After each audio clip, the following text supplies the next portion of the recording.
নৈতিক টানাপোড়েনের মাঝেও ব্রাহ্মণবাড়িয়ার আখাউড়া স্থলবন্দর দিয়ে ভারতে মাছ রপ্তানি বেড়েছে, তবে অন্যান্য পণ্য রপ্তানি আগের তুলনায় কম বলছেন বন্দর সংশ্লিষ্টরা। এ নিয়ে বিস্তারিত জানাতে আখাউড়া স্থলবন্দর থেকে যুক্ত হচ্ছেন আজিজুল সঞ্চয়। সঞ্চয়, গেল কয়েক মাসে কি পরিমাণে মাছ রপ্তানি হয়েছে, অন্যান্য পণ্য আমদানি রপ্তানির পরিস্থিতি কেমন দেখছেন?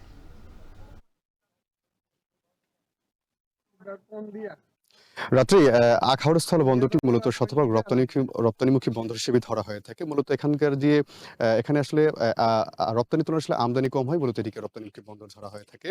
তবে আমরা যেটি দেখতে পেয়েছি যে আসলে চলতি যে অর্থবছর যেটি চলছে ২৪-২৫ অর্থবছর, এই অর্থবছরের গত নভেম্বর মাস থেকে মূলত এখানে ভারতে কিন্তু এই যে হিমায়িত যে মাছ আসলে রপ্তানি সেটি কিন্তু অনেকাংশেই আ আ বেড়ে গিয়েছে বলে আমরা তথ্য পেয়েছি। এখানকার যারা ব্যবসায়ী আছেন এবং যে কাস্টমসের যারা কর্তৃপক্ষ আছেন তাদের কাছ থেকে আমরা এই তথ্যটি পেয়েছি। এখন প্রতিদিন কিন্তু গড়ে ১২০ থেকে প্রায় ১৫০ টনের মতো মাছ কিন্তু এখানে রপ্তানি হচ্ছে। এছাড়া অন্যান্য যেসব পণ্য হচ্ছে সেগুলো কিন্তু পরিমাণ কিছুটা কমেছে। রাত্রি একটু আপনাকে জানিয়ে রাখি যে এই বন্দর দিয়ে কিন্তু যে কয়টি পণ্য আসলে নিয়মিত রপ্তানি হয় তার মধ্যে সিমেন্ট, রড, প্লাস্টিক, শুটকি মাছ, তেল এবং এই ধরনের কিছু পণ্য কিন্তু রয়েছে। তবে এখন যেটি আসলে ব্যবসায়ীরা যেটি বলছেন যে এই মুহূর্তে গত ৩ থেকে ৪ মাস ধরে কিন্তু ভারতের রড রপ্তানি পরিমাণটি কিন্তু বন্ধ রয়েছে। এখন এছাড়া সিমেন্টের যে রপ্তানি যেটি আসলে প্রতিদিন অন্তত ৬০ থেকে ৭০ টনের মতো রপ্তানি হতো সেটিও কিন্তু কমে গিয়েছে বলে ব্যবসায়ীরা জানিয়েছেন। আ আ আ এখন প্রতিদিন আসলে রপ্তানি না হলেও ৩ থেকে ৪ দিন পর কিন্তু ৩০ থেকে ৪০ টন করে সিমেন্ট কিন্তু এখন রপ্তানি হচ্ছে। এটি আসলে একটি শঙ্কার কারণ বলে আমাদেরকে ব্যবসায়ীরা জানিয়েছেন। মূলত আসলে এই যে হিমায়িত মাছের পরেই কিন্তু আসলে সিমেন্টের রপ্তানি পরিমাণটি কিন্তু বেশি ছিল বলে এখানকার ব্যবসায়ীরা আমাদেরকে বলছেন। তবে তারা যেটি বলছেন যে মূলত এখন এই যে কূটনীতিক যে টানাপোড়েনটি যেটি চলছে আসলে এর পর থেকেই কিন্তু আসলে এখানে মাছ ছাড়া কিন্তু অন্যান্য পণ্য রপ্তানি কিন্তু আশঙ্কাজনক হারে কমে গিয়েছে।